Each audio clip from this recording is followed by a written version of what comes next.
pelita penutup ataupun adab-adab menuntut ilmu.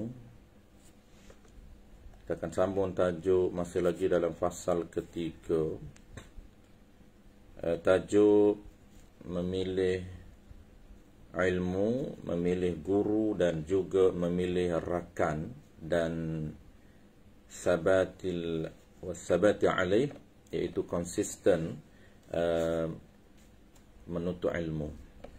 Kita akan sambung bagi awal yang ada kitab pelita penutup ataupun ta'lim versi Jawi ataupun versi Rumi, sambungan kata per hamba.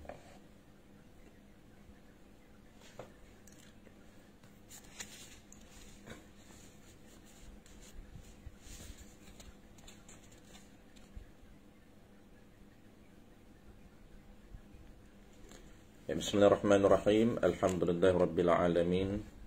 Wassalatu wassalamu ala asyrafil anbiya'i wal mursalin wa ala alihi wa ashabihi ajma'in.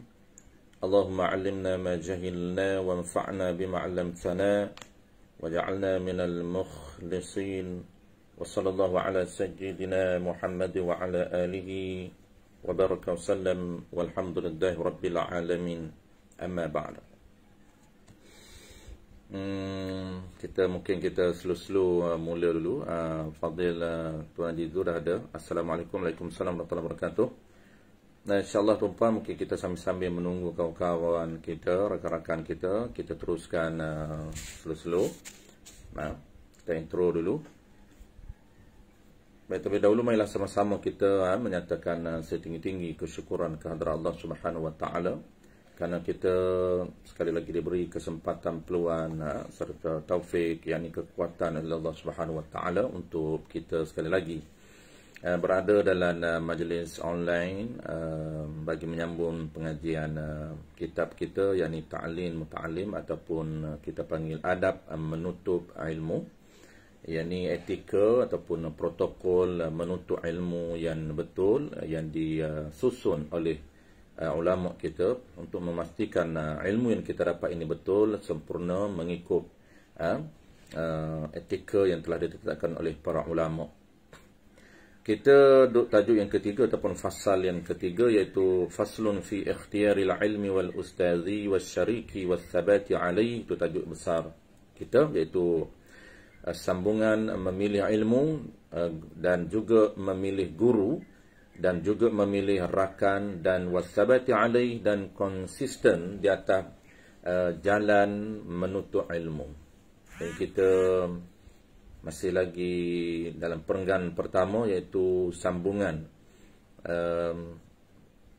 menuntut ataupun memilih ilmu yang perlu kita dahulukan.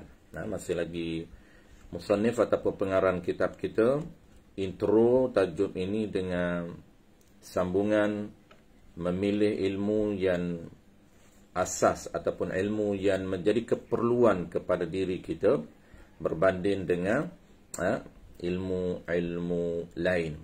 Kita dahulukan ilmu yang asas ini, ilmu yang menjadi keperluan setiap hari ini, barulah kita akan dahulukan ilmu lain. Dan dia agak panjang juga sebelum dia masuk memilih guru. Mungkin dalam 2 muka surat ataupun 3 muka surat barulah habis dia punya sambungan memilih ilmu yang perlu kita dahulukan. Barulah kita ataupun barulah musannif ini menetapkan ciri-ciri guru yang menjadi asas untuk kita jadikan panduan di dalam kita memilih guru yang perlu ataupun guru yang betul untuk kita dapatkan ilmu. Baik, kita akan sambung bagi kitab Jawi ataupun kita dipanggil pelita penutup Jawi ataupun ta'lim muta'allim Jawi, sambungan muka surat 10, iaitu perenggan kata per hamba. Dalam muka surat Jawi, Rumi saya tak pasti muka surat berapa. Baik, bismillahirrahmanirrahim. Qala al-musannif rahimahullahu subhanahu wa ta'ala.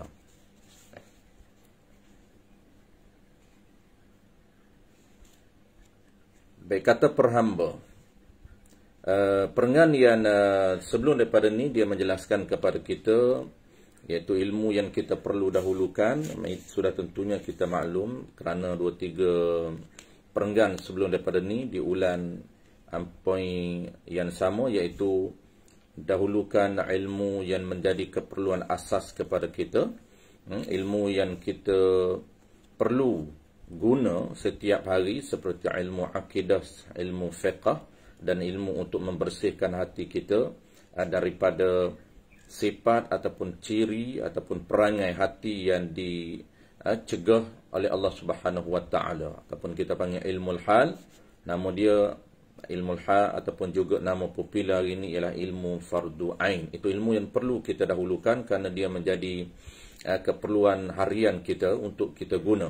Kita nak kenal Allah Subhanahu wa taala, maka itu dinamakan ilmu akidah, ilmu tauhid, dan kita perlu setiap hari untuk melakukan sebaran bentuk ibadat, terutamanya ibadat solat. Setiap hari kita nak solat, kita nak berkomunikasi dengan Allah Subhanahu wa taala, maka kita perlukan kepada ilmu solat, ilmu sah sembahyang, nak kenal syarat sah sembahyang, kita nak tahu perkara yang batal sembahyang, kita nak tahu perkara wajib dalam sembahyang, perkara sunat dalam sembahyang, sunat ab'ad dalam sembahyang.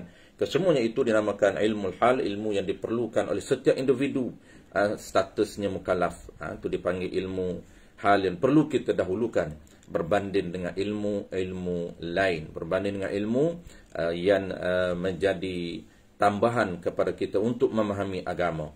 Baik. Kita terus kepada perenggan yang kedua, kata perhamba. Qala al-musannif rahimahullah subhanahu wa ta'ala. Jadi kata perhamba ini gambaran musannif atau pengarang kitab ini, dia nak gambarkan trend masyarakat zaman dia 85 tahun dahulu ataupun lebih kurang 90 tahun dahulu. Dia nak gambarkan bagaimana masyarakat pada zaman dia, trend ataupun budaya belajar pada zaman dia menumpukan perhatian kepada ilmu yang bukan menjadi ilmu asas. Ramai pada zaman dia, kata musannif ini, kata pengarang ini, masyarakat menumpukan pengajian dalam bidang perdebatan, dalam bidang ilmu teknikal, ilmu alat, berbanding dengan ilmu-ilmu asas yang menjadi fundamental kepada setiap umat Islam. Ini gambaran dia nak cerita bagaimana trend dan budaya pengajian pada zaman mereka, ataupun pada zaman pengarang kitab kita ini. Zaman pengarang kitab kita ini, mereka sempat hidup pada zaman zaman kegemilangan ilmu Islam suatu ketika dahulu. Walaupun zaman dulunya, zaman orang trend belajar agama ini sangat sangat popular, tetapi juga berlakunya majoriti masyarakat Islam pada zaman dia juga menumpukan perhatian kepada ilmu-ilmu teknikal berbanding dengan ilmu fundamental. Baik, qala al-musannif rahimahullah ta'ala, kata perhamba. Jadi perhamba ini istilah ataupun kita panggil ibarat gaya bahasa ulama merujuk kepada hamba, tetapi lebih mubalaghah, lebih hina, lebih lagi perasaan ataupun lebih lagi status daripada hamba ialah berhamba. Hamba tu pun dia rasa diri lemah diri dia. Hamba Allah Ta'ala. Kita ni status, semua status kita ini sebagai hamba Allah Subhanahu Wa Ta'ala. Maka lebih lagi status lebih hina lagi, lebih rendah lagi daripada hamba perhamba. Itu dia panggil versi Kelantan ataupun juga Fatani. Kata perhamba, bukan sekadar hamba tapi perhamba. Hamba ni perhamba diri, hamba kepada Allah Ta'ala. Maknanya hamba ni bukan saja hamba, tetapi perhamba diri, lebih hina, lebih rendah daripada hamba. Kata perhamba, maka yang demikian itu sangatlah umum. Yang demikian itu iaitu ilmu yang menjadi fokus masyarakat zaman dia, iaitu ilmu perdebatan, ilmu falsafah, ilmu alat seperti ilmu mantiq, ilmu makulat, ilmu mantik. Ini zaman mereka. Ilmu alat untuk memahami. Jadi ilmu mantik ini ataupun ilmu alat lain, ilmu nahwu, ilmu saraf, ilmu untuk memahami bahasa Arab dengan baik, untuk memahami Quran, untuk memahami hadis, maka kita perlu kepada ilmu asas ini yang dinamakan ilmu nahwu, tata bahasa Arab, ilmu saraf, ilmu mantik, cara fikir, dan ketika itu kemuncaknya ialah ilmu perdebatan, ilmu debate dan juga ilmu falsafah pada zaman mereka, pada zaman pengarang kitab kita ini. Yang demikian itu sangatlah umum. Jadi ilmu perdebatan dan ilmu-ilmu alat pada zaman dia ini umum dan rata, dan menjadi majoriti pada zaman kita sekarang. Bukan zaman kita, zaman pengarang. Pada zaman kita sekarang ini, zaman pengarang ini, dan bahawasanya pula kebanyakan orang yang menuntuti ilmu zaman sekarang semata-mata luba, semata-mata semangat atas meninggikan mengaji, semata-mata semangat atas meninggikan mengaji, ini atas membesarkan menuntut ilmu dan banyak khatam kitab-kitab. Banyak khatam kitab-kitab. Tiada luba, yakni tiada bersemangat pada amalannya, pada melakukan amalan di dalam agama. Dan pada menhalusi faham masalah-masalahnya, masalah-masalah di dalam agama. Saya akan baca dulu tuan-puan, kemudian kita akan buat rumusan kepada poin yang dia nak cerita. Pada menhalusi, yakni pada mendetailkan, pada belajar ilmu agama secara detail. Meninggalkan amal, belajar banyak. Ini dia nak cerita gambaran masyarakat zaman dia. Bukan zaman kita, zaman dia, zaman 90 tahun dulu. Ramai yang zaman dia, penulis nak cerita, majoriti zaman dia ini menuntut, yang belajar ilmu agama, ilmu umum, bukan ilmu asas, ilmu umum, iaitu ilmu perdebatan, ilmu alat, nahwu, saraf, dan tujuannya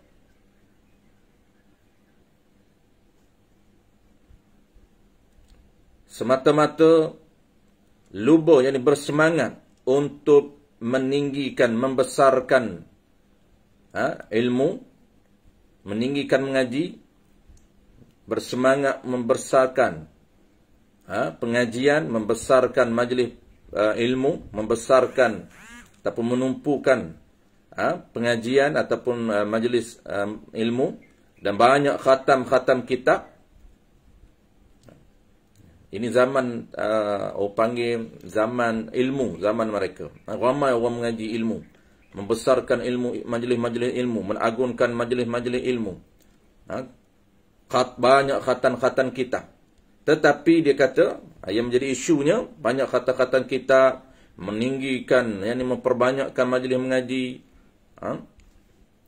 Tiada luba pada amalannya, tetapi tiada bersemangat untuk beramal dengan apa? Dengan amalan-amalan agama, dan tiada bersemangat pada menhalusi, pada belajar secara detail tentang ilmu faham, tentang ilmu fiqh untuk memahami agama. Tapi yang mereka tinggalnya ialah ilmu asas, yakni ilmu berkaitan dengan hukum-hukum untuk memahami agama. Mereka meninggalkan ilmu-ilmu fiqh. Jadi trend masa itunya, trend dan dah menjadi budaya masyarakat pada ketika itu. Dia cerita apa dia, tuan-puan? Poin dia nak ceritanya, penulis cerita pada zaman dia, ramai ataupun majoriti, tu dia panggil rata, ramai ataupun majoriti manusia mempelajari ilmu semasa. Zaman dia, bukan zaman kita. Ilmu semasa zaman dia ini, iaitu ilmu perdebatan, ilmu falsafah, ilmu teknikal seperti ilmu mantik, ilmu alat seperti nahwu, saraf. Bahkan mereka menagungkan, iaitu mereka meninggikan mengaji, yakni majlis-majlis pengajian, dan banyak mempelajari khatam kitab-kitab, banyak khatam kitab-kitab, tetapi tiada bersemangat mengerjakan amalan di dalam agama, dan tidak bersemangat untuk belajar ilmu asas berkaitan dengan hukum di dalam agama. Tu mereka bersemangat dan membesar, meninggikan majlis-majlis ilmu, dan bersemangat khatam kitab-kitab, tetapi tidak bersemangat pada beramal, dan tidak bersemangat memahami masalah hukum-hukum di dalam agama secara detail dan secara halus. Hukum-hukum dan agama ini iaitu merujuk kepada ilmu fiqh. Pada zaman dia pun tuan-puan dah orang tinggal, orang dah tak beri perhatian pada ilmu asas ilmu fiqh ini. Walaupun zaman dia ini ramai orang belajar, dan ramai orang minat khatan-khatan kitab, tetapi dari segi prioriti, dia nak gambarkan, penulis nak gambarkan, sebab tajuk pertama ini, tajuk ilmu yang mesti kita dahulukan, yang mesti kita fokus terlebih dahulu, iaitu ilmu asas berkaitan dengan hukum-hukum di dalam agama, iaitu ilmu fiqh dan juga ilmu tasawuf. Baik. Itu zaman dia. Zaman kita ni, kalau zaman kita tuan-puan, ilmu semasa kita ialah pengajian ilmu hadis, pengajian ilmu tafsir Quran, pengajian ilmu-ilmu lain, seperti orang minat hari ni tuan-puan ambil tahu tentang ilmu kemunculan Dajjal. Ramai orang minat belajar ilmu Dajjal sampai bersiri-siri. Bagus ilmu tu tuan-puan, bukan tak bagus-bagus. Cuma kita kena pandai dari segi penyusunan ilmu kita, dahulukan benda yang asas, benda yang wajib, benda yang mahal. Kerana bayaran pahala tak sama. Kita belajar ilmu asas untuk mengenal Allah Ta'ala, bayaran sangat tinggi. Dan ilmu itu digunakan untuk kita guna setiap masa, supaya kita sentiasa kenal Allah Subhanahu Wa Ta'ala. Dan ilmu untuk kita guna setiap hari dalam ibadat kita, sembahyang kita, zakat kita, puasa kita, amalan baca Quran kita, segala amalan-amalan asas memerlukan kepada ilmu untuk tingkatkan kualiti amalan kita. Untuk kita tingkatkan, untuk kita upgrade ilmu kualiti sembahyang kita, kita perlu kepada ilmu sembahyang. Untuk kita tingkatkan amalan sedekah kita perlu kepada amalan ilmu asas. Untuk kita tahu checklist bagaimana ataupun sejauh mana kualiti amalan sedekah kita. Itulah maksud pengarang kitab kita ini, untuk dia gambarkan kepada kita ilmu yang perlu kita dahulukan. Dan dalam perenggan ini ataupun pagi ini kita nak baca bagaimana suasana zaman penulis. Dia cuba gambarkan kepada kita zaman dia 90 tahun yang lampau, trend ataupun budaya belajar yang ramai orang belajar, sehingga orang minat khatam kitab, orang melumba-lumba untuk belajar, tetapi orang belajar ilmu-ilmu yang tambahan, meninggalkan ilmu asas berkaitan dengan hukum-hukum di dalam agama. Kenapa? Dia sebut kerana ni, dia panggil sebab. Kenapa mereka bersemangat mengaji ilmu-ilmu umum dan tidak minat untuk cuba memahami fiqh ataupun ilmu berkaitan hukum-hukum dan agama? Itu dipanggil kerana. Sebab kerana semata-mata luba atas tinggi namanya sahaja. Namanya nama ilmu sahaja, nama mengaji sahaja. Kerana semata-mata. Yani mereka semata-mata bertujuan untuk dapat nama dan kemasyhuran belajar sahaja. Tu satu dia punya sebab dia.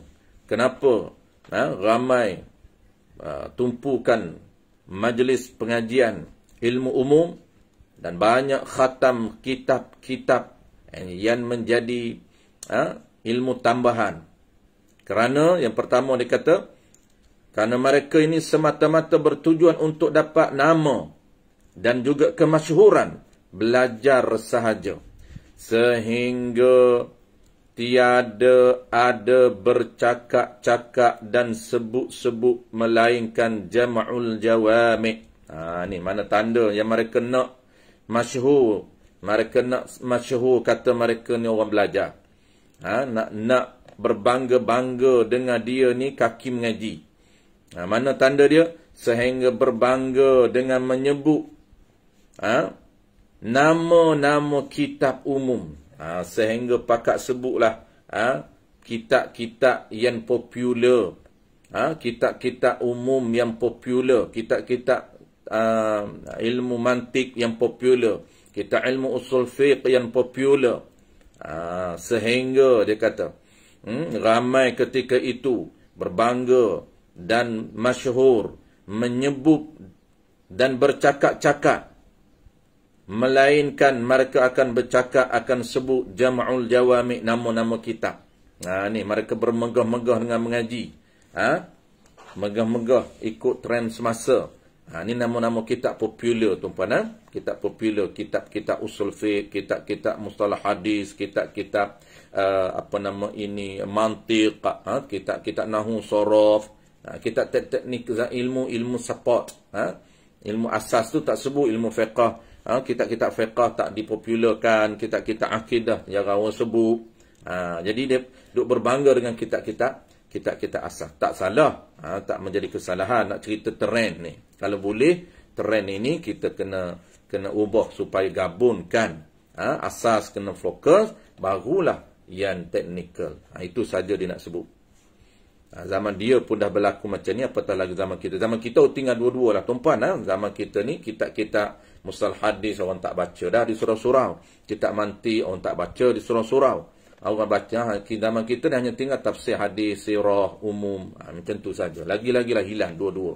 Kalau zaman dia ni, popular masyarakat pakat mengaji ilmu-ilmu teknikal. Ilmu-ilmu, dipanggil ilmu-ilmu alam. Mana lagi kitab yang popular pakat duk sebut, tuan-puan? Lub Usul dan Syura, Mughni Labib, dan kitab Sibawais, kitab Nahwu Sorof, dan Ashmuni, dan Bukhari, dan Muslim, dan Tafsir Khazin, dan umpamanya. Banyak lagi kitab-kitab popular, kitab tafsir, kitab hadis, Bukhari, Muslim. Orang dulu tu apa? Orang dulu baca Bukhari, baca Muslim. Kita hari ni pilih saja hadis, satu hadis pilih untuk orang panggil sementara nak isyak, pengajian-pengajian di surau, tidak mengikuti kita panggil disiplin secara panggil formal. Pilih-pilih hadis saja. Tapi orang dulu dia khatam kitab Muslim, khatam kitab Bukhari, khatam kitab Imam Nasa'i, khatam kitab Nahwu, khatam kitab Sorof, Ashmuni, kitab mustalah hadis. Padahal kebanyakan mereka itu antara dalil ijmali dan tafsili pun belum dapat dibezakannya lagi. Ini dia nak cerita tumpu ilmu tambahan, sedangkan ilmu asas masih belum kuasai.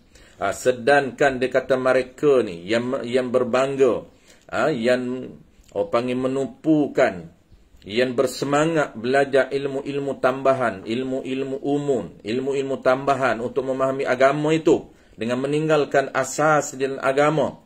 Mereka ni belum boleh menguasai ilmu asas dan agama. Sedangkan mereka itu kebanyakannya antara dalil ijmali dan tafsil pun belum dapat dibezakan lagi. Mereka ni di dalam ilmu usul, ilmu akidah, nak kenal Allah Ta'ala dengan dalil ijmal, dalil asas dan dalil tafsil, dalil perinci secara detail, masih belum boleh dibezakan lagi. Nak kenal Allah Ta'ala ni, kenal Allah Ta'ala melalui metodologi mengenal secara ciri yang ada pada diri dan pada zat Allah Ta'ala. Dan mesti ada tanda, mesti ada dalil. Mana dalil yang kita boleh berhujah mengatakan Allah bercirikan wujud, Allah bercirikan qidam. Mana dalil? mesti ada dalil akal dan dalil daripada Quran dan hadis. Wal awwal wal zahir wal batin. Wal awwal, ini antara dalil Allah kemukakan kepada kita, dalil akal, dalil nakal, dan ada dalil akal, cara kita fikir sehingga kita boleh terima bahawasanya Allah ini mempunyai ciri-ciri tertentu. Mana dalil? Dalil cara fikir secara ringkas dan juga secara detail. Itu dipanggil dalil ijmal dan dalil tafsil. Ijmal, dalil secara ringkas, kenal Allah Ta'ala. Dalil secara terperinci, mengenal Allah Ta'ala melalui kita andai ataupun kita fikir. Dan ada dalil melalui nakal. Nakal ini diadaptasikan daripada Quran dan hadis melalui peristiharan, pengakuan direct Allah Ta'ala dan Al-Quran. Dia mempunyai ciri-ciri tertentu. Tak boleh beza lagi di antara dalil mengenai Allah Ta'ala yang ada dalil ringkas, ada dalil perinci. Tetapi mereka berlumba-lumba untuk belajar ilmu-ilmu yang menjadi tambahan kepada mereka. Ilmu tambah, ilmu orang panggil ilmu teknikal, mereka tumpukan dan mereka berbangga menyebut nama-nama kitab-kitab tinggi-tinggi, sedangkan kita asal masih belum kuasai. Inilah dia senario yang berlaku pada zaman penulis. Apa lagi kata penulis?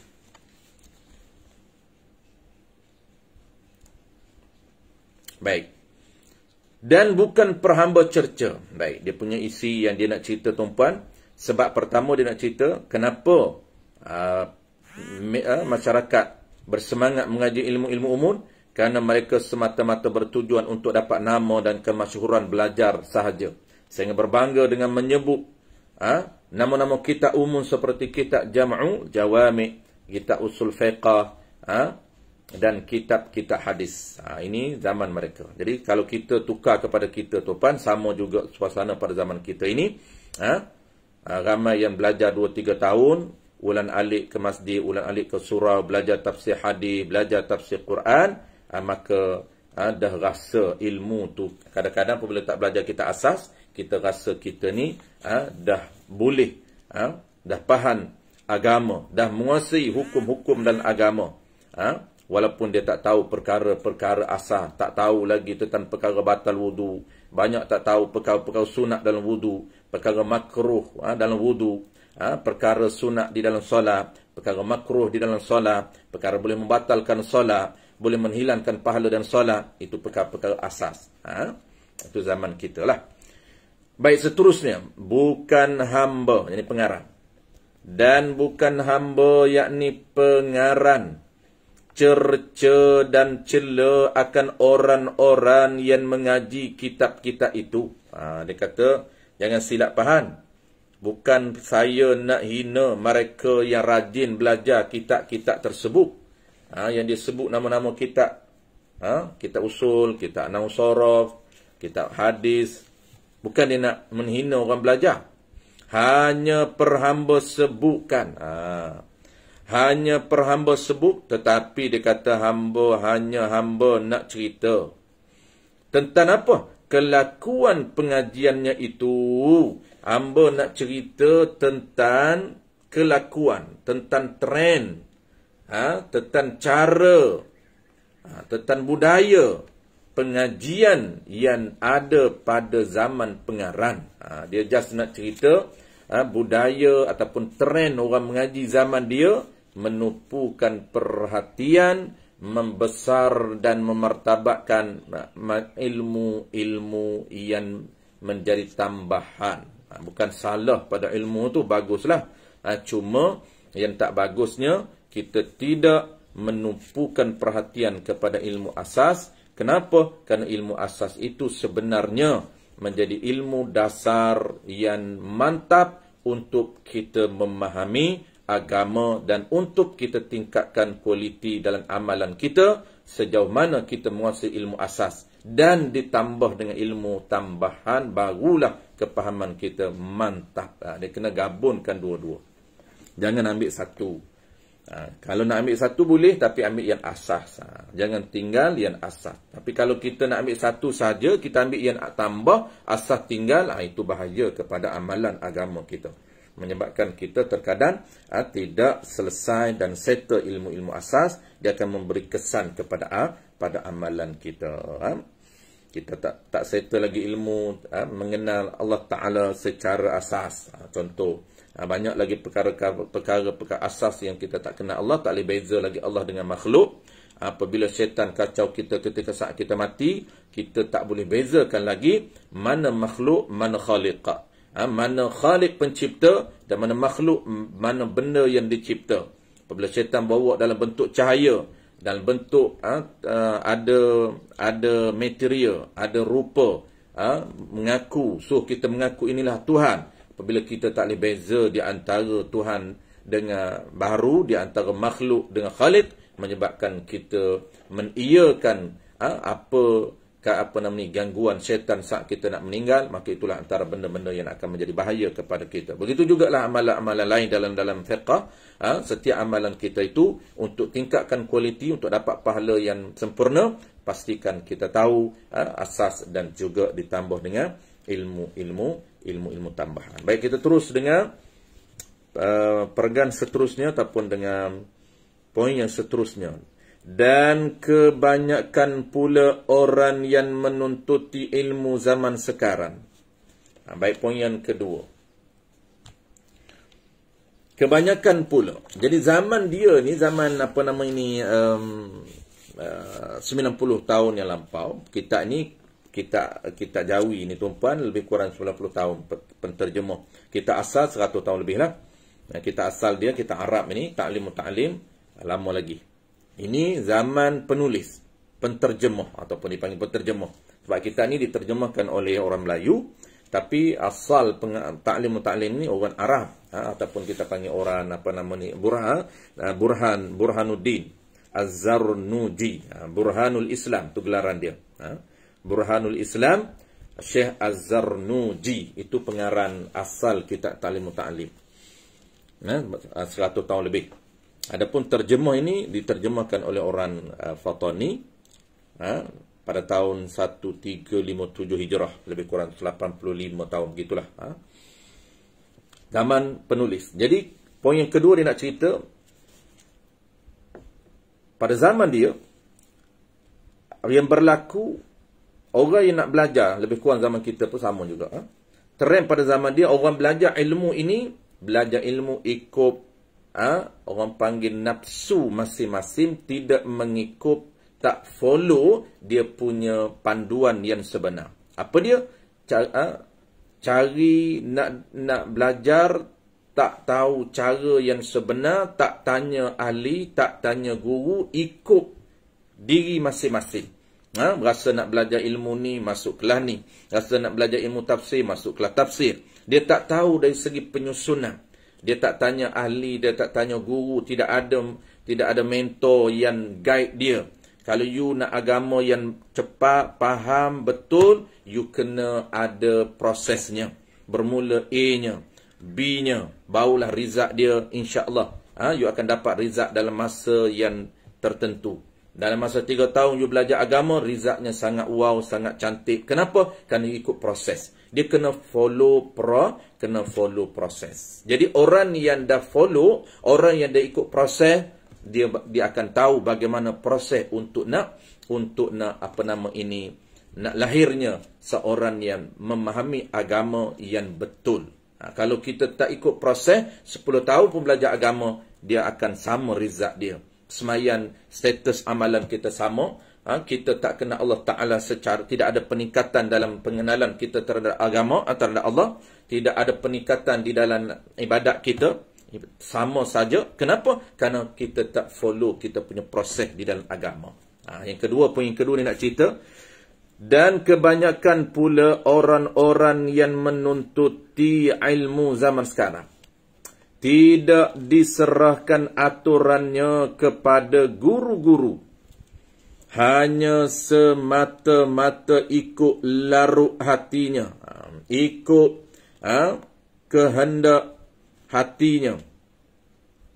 dan nafsunya jua, dan ikut kehendak nafsunya sahaja. Apa dia nak cerita? Dia kata kebanyakan orang mengaji zaman sekarang, zaman dia, tidak merujuk kepada panduan. Ini diserahkan tu tidak merujuk aturannya kepada guru. Yang tidak merujuk kepada panduan guru. Sepatutnya di dalam etika nak belajar agama, ni buku kita ni tuan, kitab kita ni dia panggil kitab ataupun dia panggil panduan untuk belajar agama. Prosesnya kena mula daripada apa? Dia agama ini dia ada structure. Apabila kita tak ikut kita punya structure dan agama, dia tak akan memahami agama secara betul. Dia faham tapi tak mantap. Kenapa? Kerana dia tak ikut proses. Tidak ada structure. Dia kena bina dulu structure. Mula daripada asas, kemudian naik. Yang kedua, kemudian naik tinggi. Bangunannya begitu. Bangunan tu pun nak bina bangunan, paling penting adalah dasarnya. Paling penting adalah asasnya. Kalau asas tu kuat, dasar tu kuat, kita piling betul-betul, tinggi mana bangunan, dia akan mantap. Begitu juga memahami agama. Agama itu dia ada sendi dia ada asas dia yang perlu kita faham. Sebab itulah ada bahasanya kita biasa dengar, agama ini terbentuk di atas 3 sendi.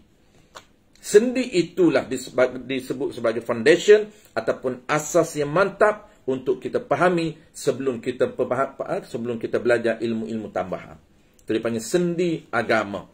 Agama terbentuk di atas rukun agama, di atas sendi agama, iaitu yang kita panggil iman, Islam, ihsan, yang kita panggil akidah, yang kita panggil fiqh, yang kita panggil tasawuf. 3 ini sebagai dasar di dalam agama. Maka sepatutnya kita nak belajar agama, kita kena refer kepada guru ataupun kepada ahli. Minta pandangan ahli, minta kepandangan guru. Guru pun guru yang lahirnya dia ini dalam proses yang betul. Ada juga guru yang dia lahir tapi tidak mengikut proses yang betul. Dia pun tak memberi perhatian kepada benda-benda asas. Tak berapa mantap benda-benda asas, menyebabkan, sebab apa tak mantap asas? Sebab dia tak ikut proses. Kalau ikut proses yang betul, fokus, mantapkan, confirmkan dulu asas, kemudian terus naik yang kedua, naik silibus yang ketiga, dan seterusnya silibus yang tinggi. Barulah mantap kepahaman agama kita. Itu sepatutnya kita nak refer guru ahli dulu, minta pandangan guru kita, apa yang perlu saya belajar, kita apa yang perlu saya belajar, dan kita seterusnya sebelum kita belajar kitab-kitab yang tinggi. Kadang-kadang apabila tak kena proses tuan-puan, kita ambil kitab tinggi, kita sederhana kita tinggal, kitab paling asas kita tinggal. Sepatutnya kita asah dulu, kemudian baru kita ambil kitab sederhana, dan kemudian terus kepada kitab tinggi. Apabila asas dah okey, kita combinekan serentak. Ada ilmu asas, ada ilmu sederhana, dan ada ilmu yang tinggi untuk kita cover, kita serentak, kita gabung jalinkan untuk menghasilkan kepahaman mantap, dan insya-Allah kualiti ilmu kita ataupun amalan kita juga akan mantap. Baik. Hanya dia tak ikut, tak serahkan panduan kepada ahli, kepada orang, pada guru-guru, hanya semata-mata ikut larut hatinya, ikut larut ataupun kehendak hatinya, semata-mata belajar mengikut kehendak hati dan juga nafsu. Pergi mengaji apa-apa kitab yang dibaca oleh gurunya, dan tiada mengetahui ia orang yang belajar tadi akan darjahnya, akan standard ilmu dia, standard keperluan dia, dan pangkat dan ilmu. Dia pun tak tahu aku ni standard mana. Adakah aku ni standard asas? Adakah aku ni kena standard sederhana? Adakah aku ni standard yang tinggi? Jadi dia ikut saja. Kalau ada dia tak susun cantik. Jadi semua kelas dia follow. Bagus, boleh, tak salah. Cuma dia kena ada priority.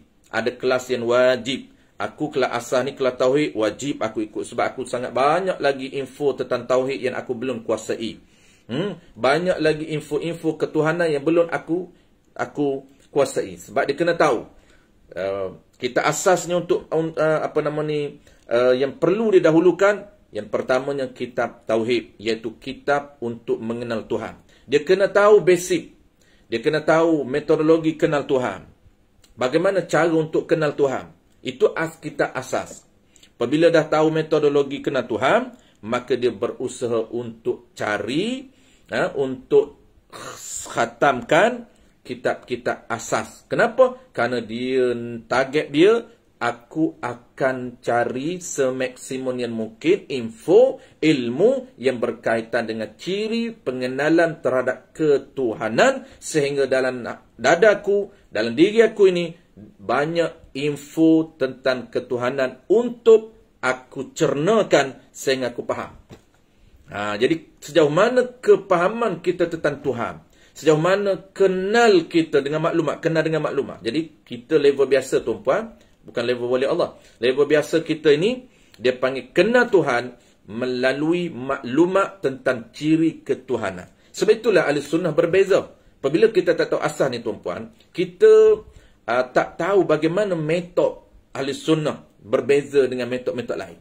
Sebab tu kita tak boleh nak salahkan kepada firqah-firqah lain. Syiah, dia ada metodologi kenal Tuhan dia. Ahli sunnah, dia ada metodologi kenal Tuhan dia. Wahabi tuan-puan, dia ada metodologi kenal Tuhan dia. Sebab itu tuan-puan jangan pening. Ada metodologi mengenal Tuhan melalui ilmu 3 serangkai. Ada tauhid uluhiyah, tauhid rububiyah, tauhid asma' wa sifat. Ada metodologi kenal Tuhan melalui ciri 20. Itu dia panggil 20 sifat. Ni cara turas, cara lama. Cara lama tuan-puan mengenal Tuhan melalui 20 ciri. Tuhan ini mempunyai ciri yang tidak terbilang, tetapi asasnya cukuplah. Memadailah untuk kita kenal Tuhan hanya 20. Sekurang-kurang. Sebab tak ada masa untuk lebih daripada 20. Tapi bukan makna ciri Tuhan 20. Itu metodologi ahli sunnah yang disilibuskan, yang disusun oleh Al-Iman Abu Hasan Asy'ari dan juga Iman Abu Mansur Maturidi. 2 tokoh pengasas kepada silibus ini. Penyusun silibus ini, nama dia Abu Hasan Asy'ari dan juga Abu Mansur Al-Maturidi. Lebih awal daripada zaman Ibn Taymiyah.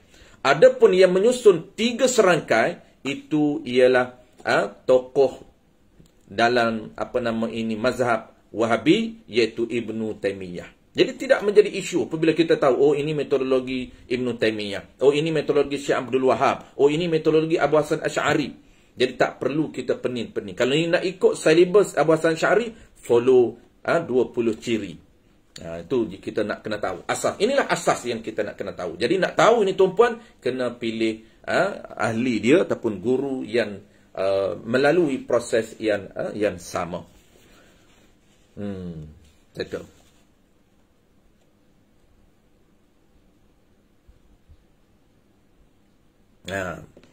Jadi dan tiada mengetahui ia akan darjahnya. Dia main masuk je kelas mana-mana. Kelas tafsir pun dia masuk, kelas hadis pun dia masuk, kelas sirah pun dia masuk, kelas dajar pun dia masuk, kelas tauhid masuk. Okey, macam tu. Tapi yang jadi isunya, kelas tauhid tak masuk, kelas fiqh tak masuk, kelas tasawuf tak masuk. Jadi itu yang jadi problemnya. Jadi kalau masuk kelas, gabung semua kelas, bagus. Kelas tauhid pun ada, kelas fiqh pun ada. Sebab kelas tasawuf pun ada. 3 kelas ini asas yang diguna setiap hari. Ketika nak solat, kita guna ilmu fiqh. Ilmu fiqh kita dah ada.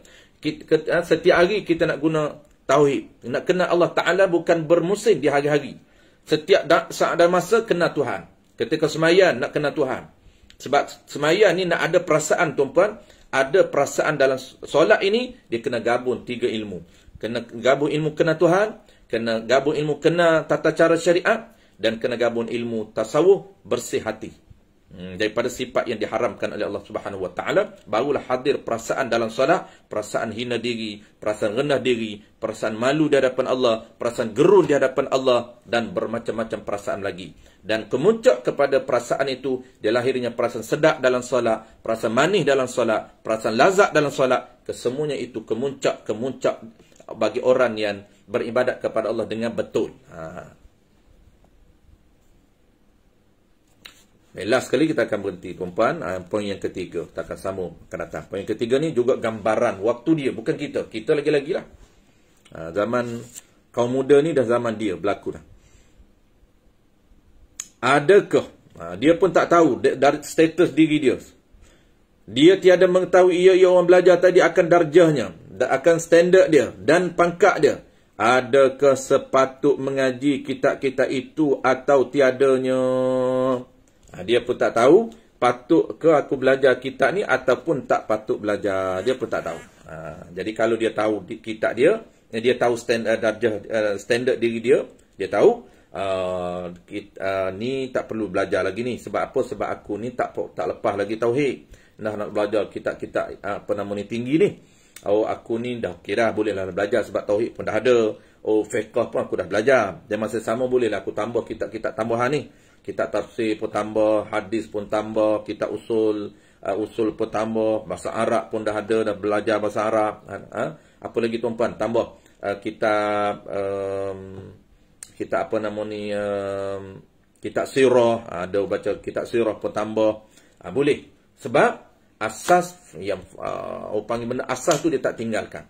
Jadi asas tu tak tinggal, dia hanya nak tambah. Boleh. Jangan asas itu kurang tapi tambah. Maka tidak ada manfaat, benefit dan input yang bagus untuk diri dia. Sebab apa? Sebab dia ambil tambahan tapi asasnya kurang. Ini tak sempurna pahaman agama dia. Menyebabkan banyak benda asas dalam agama dia tak boleh rungkai, bahkan berlaku pelanggaran di dalam syariat.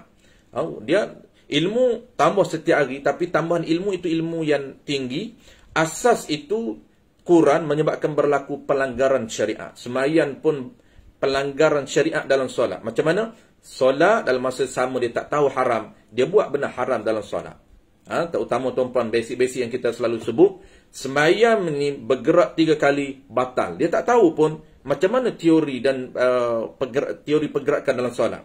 1 kali bergerak anggota berat, dia tak tahu apa hukum dia. 2 kali pergerakan dalam solat, dia tak tahu hukum dia. Dan 3 kali pergerakan dalam solat, apa kesan kepada sembahyang, dia tak tahu. Dan dia tak tahu pergerakan yang sunat, pergerakan yang wajib, dan pergerakan harus, pergerakan makruh, pergerakan yang haram. Ini benda-benda basic yang dia perlu fokus. Dia terlupa. Menyebabkan kalau asas ini hilang, kalau asas ini kita kurang beri perhatian, banyak perlakuan kita, tindak tanduk kita dengan Allah Ta'ala akan berlaku pelanggaran di dalam ibadat kita. Ataupun berlaku pelanggaran di dalam muamalat.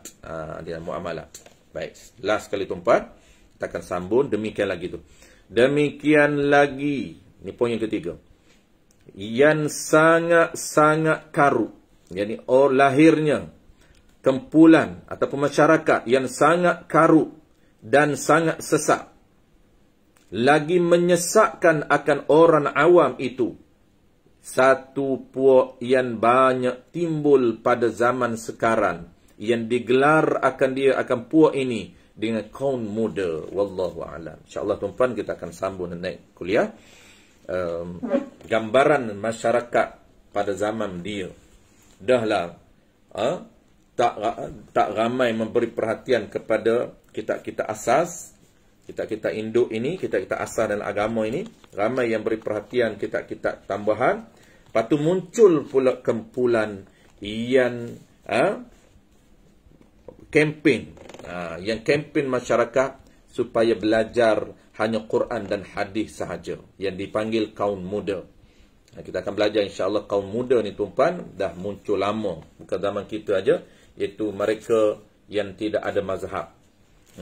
Mereka yang berpegang kepada dalil Quran secara literal, secara zahir, dan berpegang kepada dalil hadis yang zahir. Kalau tak ada dalil Quran, tak ada dalil hadis, mereka tak akan beramal. Mereka meninggalkan adillatus syar'iyah yang ketiga, ijma' ulama. Kita ni tuan-puan, kita tak mampu, tak mahir hadis, tak mahir Quran, tapi kita ikut nas yang ketiga.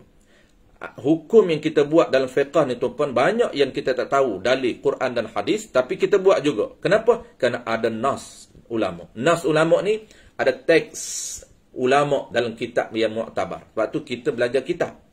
Sebab tu zaman kita tu dia tak sama dengan zaman sahabat Nabi. Tak sama dengan zaman Imam Syafi'i. Sebab Imam Syafi'i dia tak belajar kitab. Imam Syafi'i terus belajar Quran dan hadis. Sebab apa? Sebab zaman mereka, zaman orang yang memiliki pengetahuan yang tinggi tentang agama, faham Quran dan hadis secara direct tanpa perlu refer mana-mana kitab.